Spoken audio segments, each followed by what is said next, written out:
The streets of Willow Creek were slick with rain that night. Water pooled in the cracks of the sidewalks, streetlights flickered, and thunder rolled in the distance like a warning. It wasn't the kind of night anyone wanted to be outside.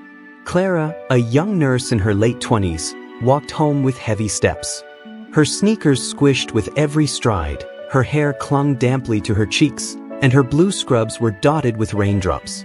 She was exhausted. After 12 hours at the hospital, caring for patients, running from room to room, she felt like her body was running on fumes.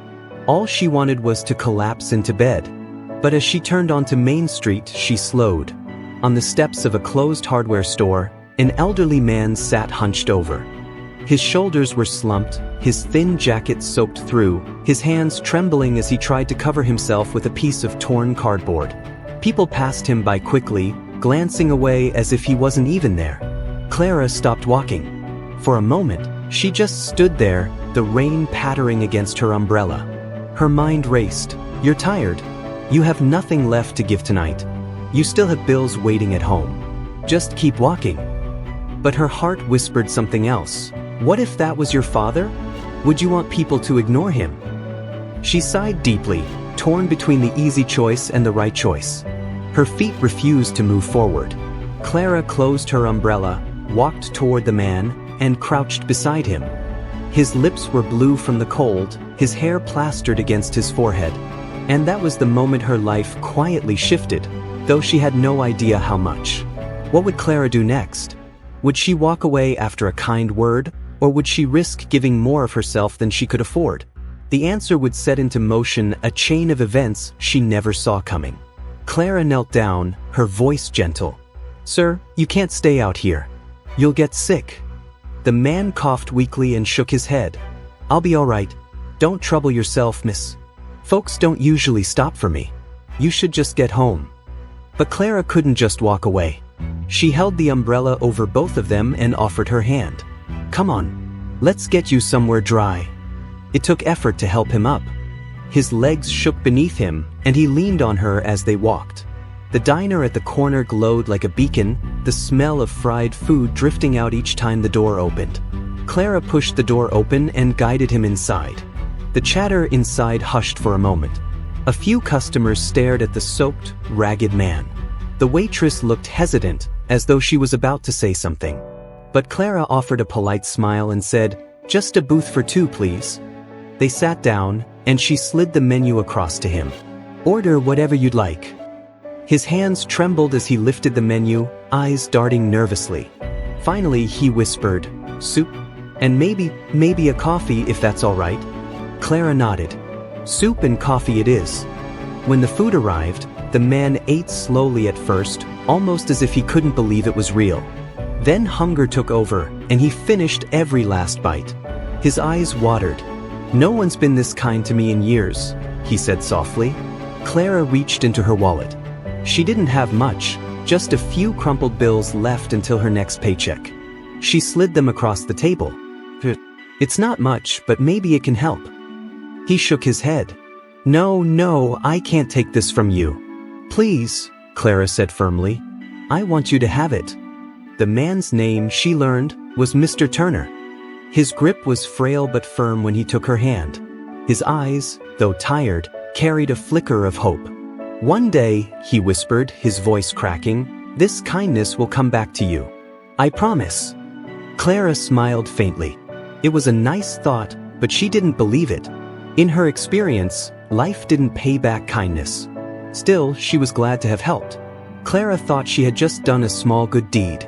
But little did she know, while she was giving away her last few dollars, her own life was slipping deeper into struggle. That night, Clara finally dragged herself home. The apartment was small, 2 bedrooms, one for her and one for her younger brother, David. The wallpaper was peeling in places, and the heat worked only when it wanted to. David sat at the kitchen table, textbooks spread out, a pencil in hand. He looked up when she came in. "Hey, Clara, did you eat? I saved you some noodles." Clara smiled, trying to sound casual. "I grabbed something at work. You eat okay?" The truth was she hadn't eaten. Her stomach growled, but she ignored it. On the counter, a stack of bills waited: electric, rent, past due notices. Clara's heart sank just looking at them. She poured herself a glass of water to push down the hunger and sat across from David. "You studying for the big exam?" she asked. David nodded. "Yeah, I'm trying, but..." "Clara, I know you're working so hard for me. I feel bad." Clara reached over and squeezed his hand. "Hey, don't feel bad. Just focus on school. You're going to make something of yourself, and that's what matters." But later that night, lying awake in her small bed, Clara stared at the ceiling. Her back ached, her eyes burned, and tears slipped quietly down her cheeks. She wondered how much longer she could keep doing this, working nonstop, paying bills she could barely afford, taking care of her brother. She thought about Mr. Turner.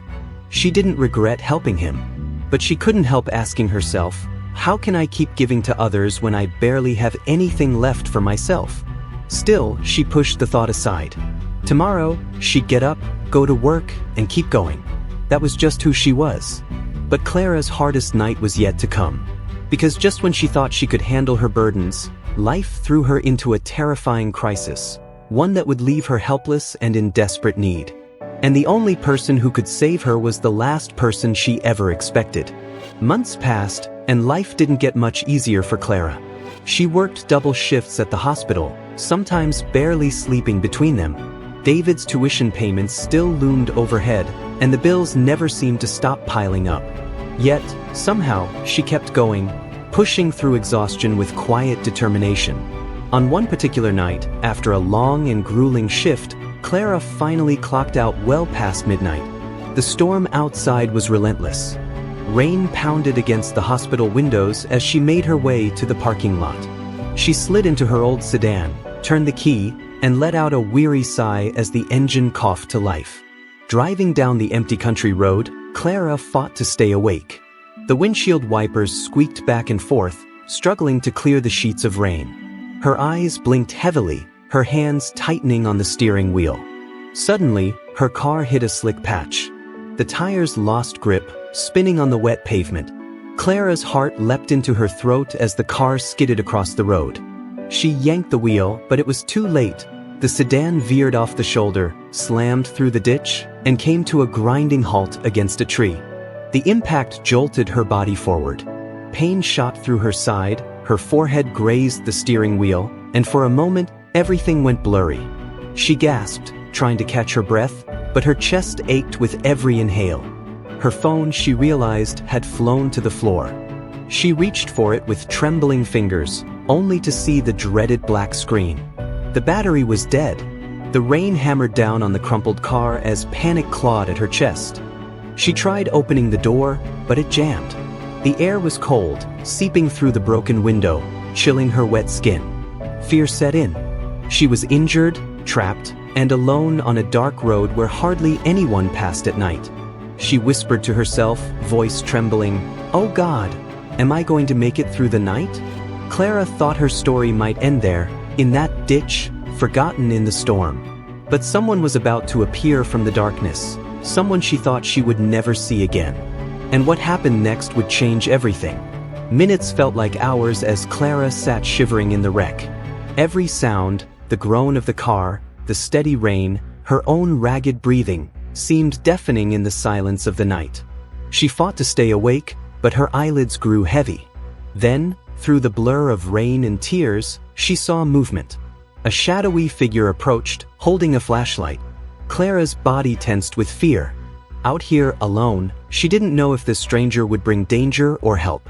But as the man came closer, his face became visible in the beam of the light. Clara blinked in disbelief.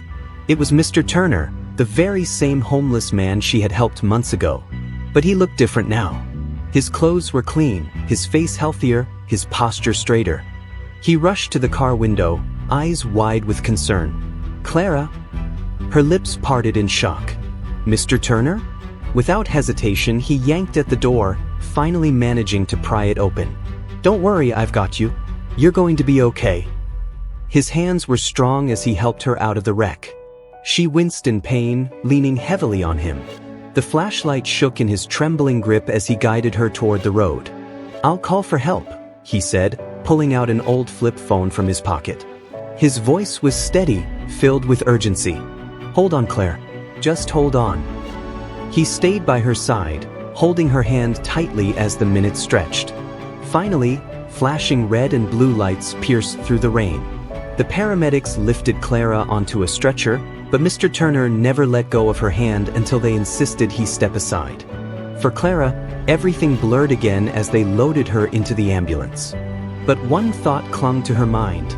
Out of all the people in the world, why was it him? Clara's life was saved that night.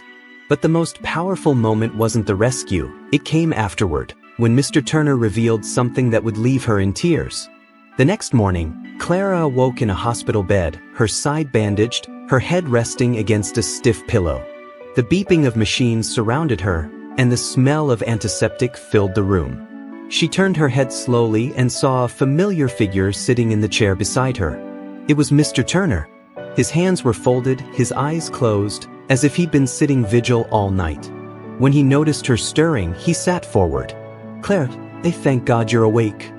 Tears filled her eyes. "You saved me." He shook his head gently.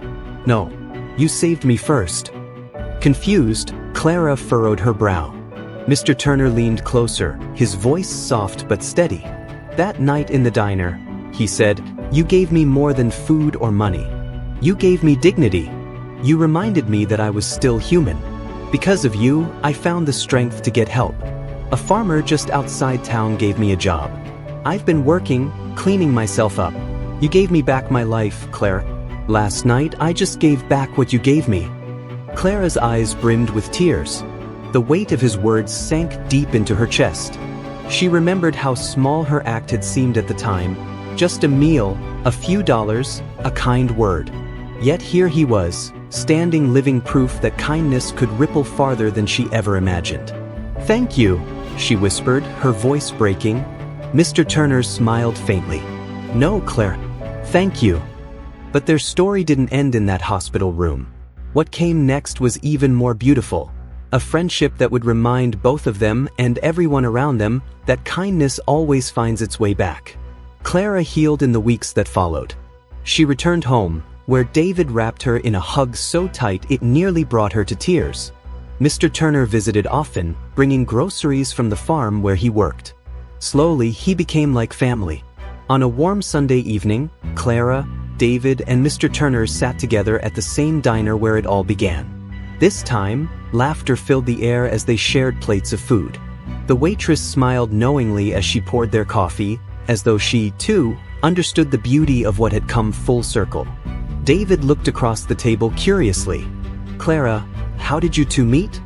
Clara smiled, glancing at Mr. Turner, who gave her a small nod.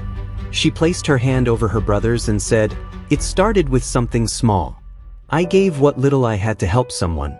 And when I needed it most, that kindness came back to me." She looked at David with a seriousness that came from the heart. Never underestimate the power of even the smallest kindness. It might not come back tomorrow or next month, but it always finds its way back. David nodded slowly, his eyes glistening with admiration.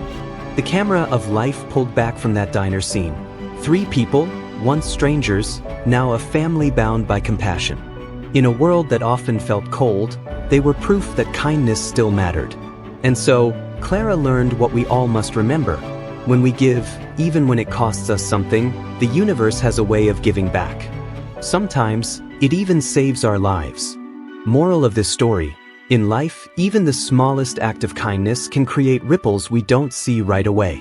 Clara didn't give to Mr. Turner because she expected anything in return. She gave because it was the right thing to do. And when her darkest moment came, that same kindness came back around to save her life. So remember this: never underestimate the power of kindness. One simple gesture can change someone's day, or even their future.